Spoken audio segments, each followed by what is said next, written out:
Naubos ni Romualdez kasi Romualdez, congressman lang, pero left and right ang pamigay niya. Oh, may tag 5,000 kayo ngayon. Mario Joseph Ginoo Romualdez, oy. Nangawa ka naman sana sa amin. Ang gobyerno na ito, walang project.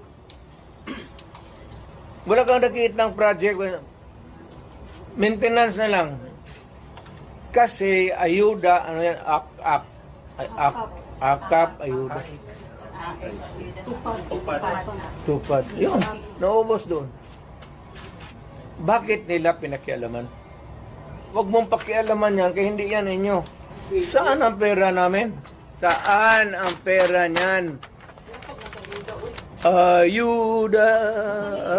Ang dating Pangulong Rodrigo Duterte ay naglabas ng matapang na pahayag laban kay House Speaker Martin Romualdez kaugnay ng umano'y paglustay ng pondo ng gobyerno. Sa kanyang nakaraang live conference, tinawag ni dating Pangulong Rodrigo Duterte ang atensyon sa umano'y malawakang pamimigay ng ayuda ni Romualdez.